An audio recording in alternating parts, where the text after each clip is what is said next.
All right, YouTube, I'm back in the shop again. Another day, couldn't stay away. There's plenty of work to be done. So what I had to do is clean up. I wanted to clean up all of the Pro Seal. I still got a little bit there. The best way to avoid cleaning up Pro Seal is don't make a mess. Tape up what you can. I will tell you, I spent an hour getting all this Pro Seal. If you don't think Pro Seal's tough stuff, wait till you got to clean it off of your trailing edges. You will find it is tough stuff. Now, acetone works really good, really well. So, got a couple spots I still got to get. So this acetone, so I got the trailing edge, looks great. Got a little pucker right there, a little bellow, but nothing to be too overly concerned about.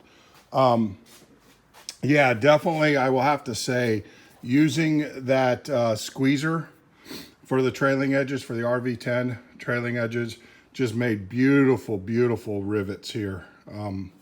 Just beautiful. I mean, they look good. Couldn't have done it better doing it the old method, the old way, any better. They just look really, really nice. I actually might, I'll leave it alone. I was thinking about taking that squeezer and running it down the trailing edge of the rudder. But to be honest with you, what I did over there was great too, rudder being over there. Came in, did some work. Like I said, I had to get a 1/16 drill bit, had to wire bend this and this. Now, I did some research or reading last night. One of the things that I did not do that I will do is that they always recommend when working with piano hinges. I actually got this from a woodworking site that uses piano hinges. They said when you're drilling your piano hinges and aligning them, it's very important that you keep them together. Don't, like what I did is I did one side, I took them apart, did one side, and then did the other side. They said that will cause misalignments. And as you guys know, I had some misalignment, but now it's all nice and smooth. I was able to go in there, and I'll show you how I did that here in a minute. But this thing is nice and smooth now. There's no binding or anything like that. So what they say to avoid that binding or the misalignment is keep them together. Well, the problem that you have is it's hard to keep them together and be able to rivet up here and here. So what they recommend you do is you get another piece of hinge, a longer piece. So go ahead and order it. Get another piece of hinge. And what you do is you pull the rod out and you put that hinge and the other hinge in here. So as if you're doing this hinge, you keep the hinge in there as you're doing that, and that will keep everything in alignment. And then because these are exactly the same dimensionally, they're not unique to each other. They are the same.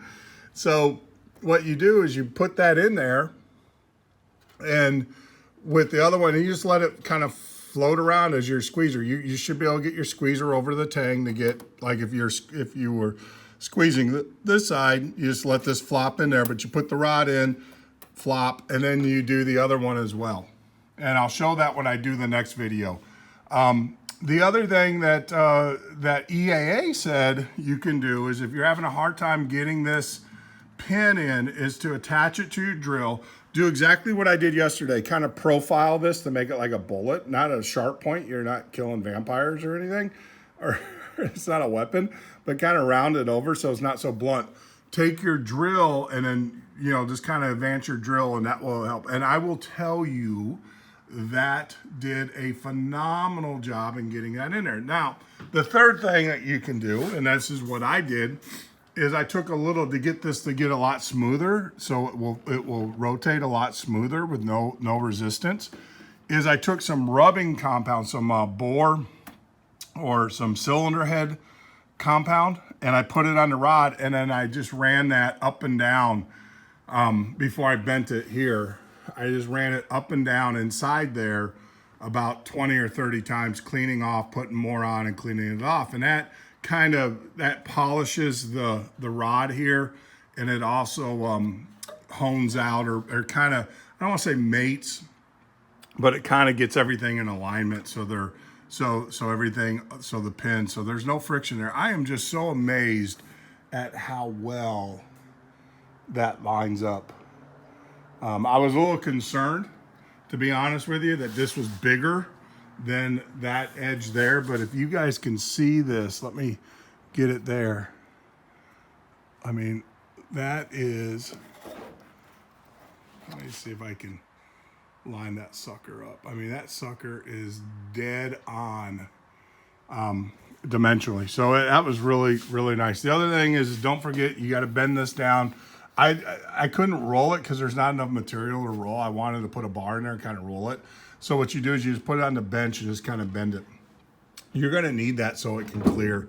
See how it clears this edge here. So yeah, just yeah, really, really happy with it. A couple things I do differently. Like I said, you know, get a sacrificial, not a sacrificial, because you'll probably use it somewhere else, but get an extra piece of a piano hinge and then use that as you're doing it. This was pretty straightforward. It was just a, you know, bend this way, bend down. You know, I had to drill a hole for the safety wire. I went ahead and put my safety wire in. Yeah, it was kind of cool. When you guys, I will tell you, Aircraft Supply and all those, you don't need to get your safety lock wire right now. Aircraft Supply, this is a forward and a reverse, left and right hand, which is really nice. These things can get pretty expensive, but they have sales throughout the year. So it's not just, it's just something to just kind of look out for and then buy it when they go on sale, and they'll save you some money there. Really love these. Nothing major, just loop it through, pull it tight. What you got to do is after you loop it through, you know, these lock. I wish I would have showed you guys, but these lock, and then you pull it tight, you know, you want it to, and then you twist it and you cut it off and then put it up so no one can capture it, you know, get cut on it. So yeah, so that's it. Learned a lot on this elevator. Gosh, I'm just amazed at how well that's just thing of beauty. Learned a lot on this elevator that I'll do over. The main thing was on these hinges. The other thing obviously is what to dimple, what to countersink. As you guys know, I've got the replacement piece. I'm going to get that, I'm going to get dimpling on that today, and that will start today's work. But I wanted to get in here, get this cleaned up, actually get this completed, get the Pro Seal off there. Man, that Pro Seal was just some nasty stuff. It's not nasty, it's just good stuff. I mean, it works. It does exactly what it wants to do. So that's it. So that actually completes this elevator with trim is done. I'm gonna put it back up there. Then what we're gonna do is we'll get the other one down, and actually we've got the piece over there. Get that off the bench. Get the shop reset for the next evolution of work, and yeah, and then I'll be back. All right, YouTube. So here we go. Let's do it again. Number 2. So here's the old piece. And like I said, I machine countersunk all the pieces, but they tell you to dimple except for these 29 top holes. And if you remember right, this is where the piano hinge sits. So it's got to be flush on the bottom side, so the piano hinge will sit flush for the rudder, like we did just up there. If you guys got short-term memory, if you didn't watch the other video, this is the elevator trim. Controls your pitch. Poor man's autopilot. So what I did before is I countersunk all the holes, and Van said there's nothing wrong with that, but you guys, if you watch the video, know why I'm doing what I'm doing. Taking a hit because I want to make sure that we put out videos that are correct and accurate. So to the best of our ability, it is an experimental aircraft, so you can make modifications. I don't recommend it, but you can do it. So what I did is I marked on my blue here where I am going to countersink and then where I'm going to dimple. I'm going to go ahead and dimple first. Now, why didn't I dimple to begin with? And what I'm going to do is I'm going to show you what caused me to go with countersinking the last time versus dimpling. Everybody's, oh, dimpling is easier than countersinking. Well, I don't know. And let me get the bench set up. and everything. And I'm going to show you where I thought I was smarter than Vans and why. All right, so here we go. This is why I decided to countersink, and this is the part that kind of got me astray. And I want to share it with you because you're going to run into the same issue. When you are using the pneumatic dimpler, and you can't really use your hand dimpler because of the narrowness here. So you got to use your pneumatic dimpler. The problem is that the pneumatic dimplers, when you feather them, they're going to go. That's 3,000 pounds of pressure. So the thought process is if I countersunk them, the part that made me nervous is doing all these holes like that. Made me really, really, really nervous. And the reason being is because of, you do that and it punches through the hole and it breaks it. So, and you can't pre-line your hole up, because I was thinking that, I could push the part, but because it hits here in the back, it's not like you can put the hole over the set there, the male end of the set, to keep you from punching through it. So it's just nerve-wracking. I'm not going to do this with one hand because that's where I'll get in trouble.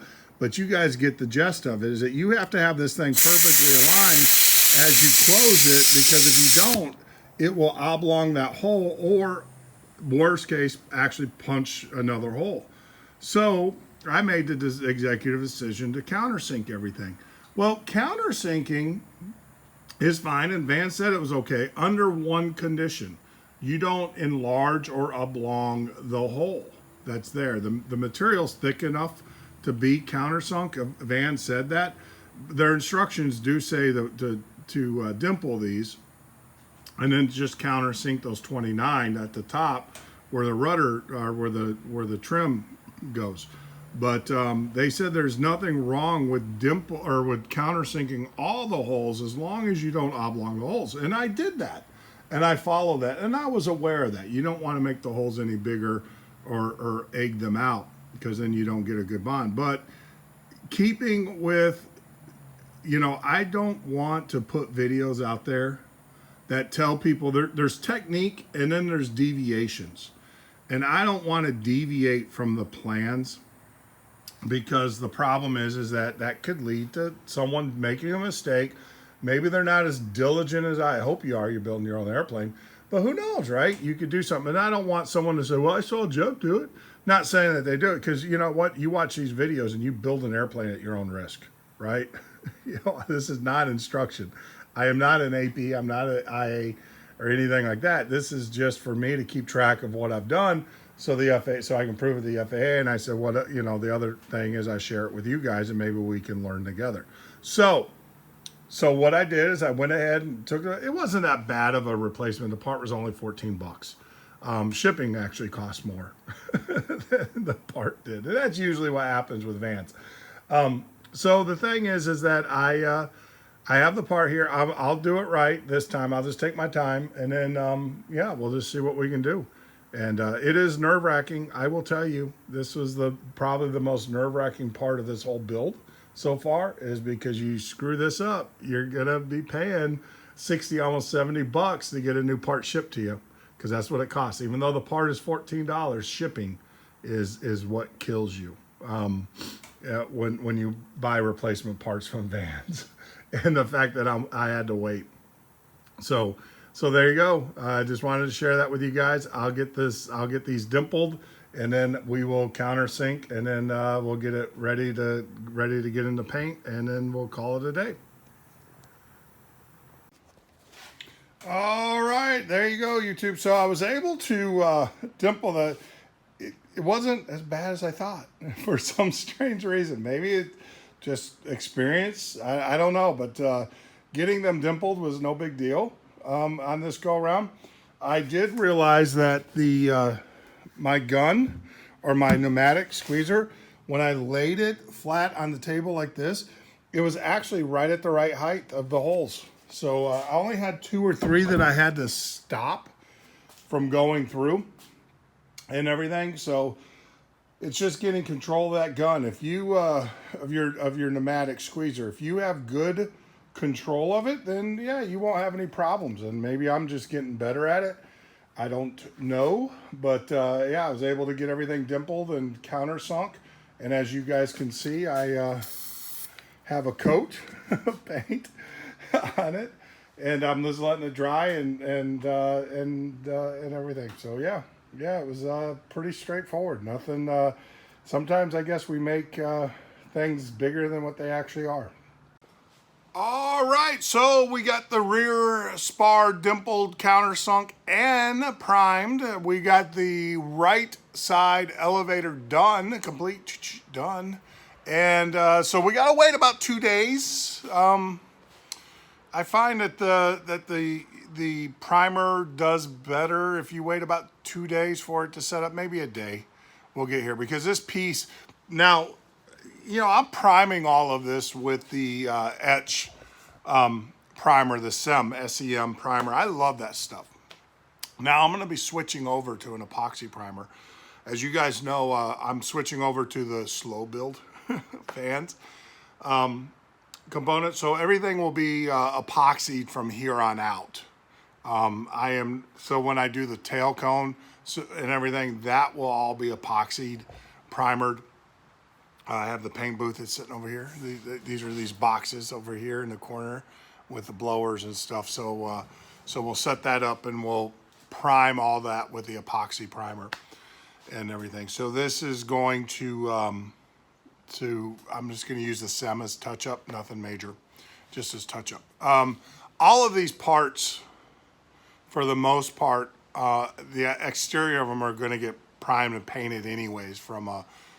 I'm deciding I'll probably end up painting the plane myself. I don't know. I don't know. Way ahead. You know, it's like talking about avionics, right? But needless to say, you know, all of the exposed surfaces are going to get repainted and re-primed probably by, or primed for sure by the, you know, whatever method I decide to go with when I paint the airplane. There's a part of me too, and I don't know the cost effectiveness. I'm getting done with the the tail feather pieces, and I'm more than likely going to paint my plane white and then stripe it with vinyl is what I'm thinking. I don't know. It's probably a discussion. It's too early. But if that's the case, then there's nothing wrong with boxing these parts up and getting them over to the painter. I've got 2 painters, one in Williston and one down in Brooksfield. They do great job, great work and everything. But I don't know if it's going to be cost effective. I don't know, especially if I just paint the whole plane white anyways. The other thing too is I got to decide do I want to show the rivets? A lot of guys will use a high build primer. Not a lot of guys, but some guys will use a high build primer that will actually cover the rivets, and then they'll paint the plane, and the plane will be slick. So I don't know. I don't know. These are all decisions, but I don't have to make them right now. Getting ahead of the game. Sometimes we like to dream when we build these airplanes. So, but yeah. So needless to say, is to get back now. So I got the rear spar. This is the rear spar of the elevator. I got that painted, primed, so we're gonna let that cook. And so then what we'll be able to do is get working on the left side, which, as you guys know, we completed the right side today. Some big lessons from when I did the right side, and that's the reason why I did them both independently, so I can learn and move them on. The only mistake I want to say that I made on the spar was that trim tab. The piano hinge. Learned a lot from that. So everything else, no, I mean it was right in line with the instructions and everything. But the only mistake I made was the trim tab, the piano hinge being a little tight. I had to work it out. I had to use some lapping compound to kind of true it up a little bit better. And then I had to trim, at the very edge, I had to trim just, I mean, literally like a 1/32 off of the edge because it was kind of binding there. So, and that has everything to do with the alignment. I did each trim tab or each piano hinge, I separated them and did them up and then mated them back together. And that's not what you're supposed to do after reading and investigating. So what you do is you get a sacrificial, not sacrificial because you can use it again, but what you always do is when you're riveting and putting that trim tab in, you always put the other half in.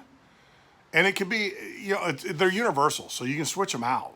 You don't have to use the one that you're actually using or gonna use, one or the other side. So you just got to make sure that you put the rod in and put the other one in, and that keeps everything in alignment. So when you're drilling your pilot holes and everything, and then when you're riveting them, when you rivet, you know, the nature of the rivet is going to deform it a little bit. So what that does is it kind of keeps everything in alignment, helps it out, doesn't allow it to wave too much, you know, because it's going to deform. I mean, it's just the nature of the riveter. Compressing on it, right? Whenever you squeeze metal, whenever you squeeze metal, you're going to deform it a little bit. So, so putting that in there will help keep that in alignment. So that's the only, I would say, mistake that I made on that part on the elevator. I was able to work through it though. Like I said, there was a couple, I went to a woodworking site that does piano hinges quite a bit. They're the ones that told me about that, number one.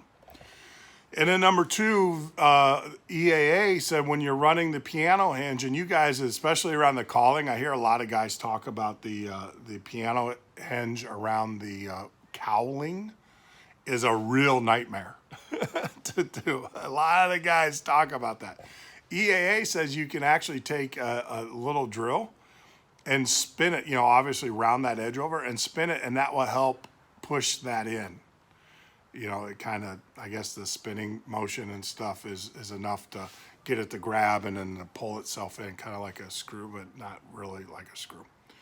So I did that, and that worked great. And so what I did, like I said, is I just took that rod, got some cylinder head. You can get it at an auto body store.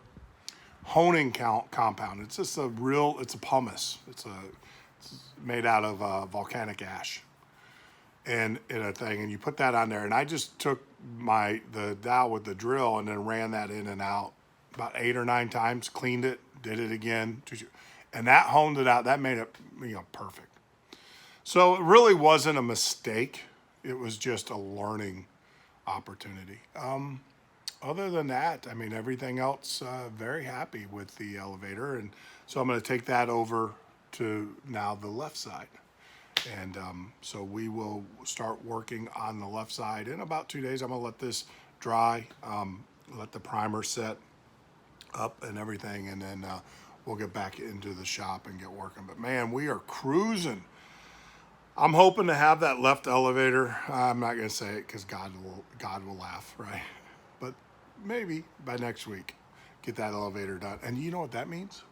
After that elevator is done, we actually get to make part of the fuselage, the tail cone. We'll start on that. Now that is going to be some work, and it is good. And that's going to require, everybody I talked to said, no way around it. You're going to need 2 people because you're going to have to rivet the inside and stuff. So that will be fun. So I'll put Richard to work. And also get some of my members of the EAA to maybe help me, maybe, I don't know. It's a long drive for those guys.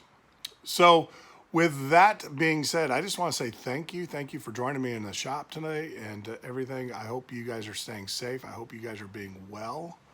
And you know, you guys know the routine. You know what's going on. So like always, I just want to say thank you for joining this car going by. Lookers, people look, they're just fascinated. They see that, like, what are you doing over here? Because I got this airplane and I got the boat shop next to it. So there's always something going on over here. Yeah, but you guys be well, be safe, take care of yourselves. And like always, I just want to say, you know, God bless you and your family.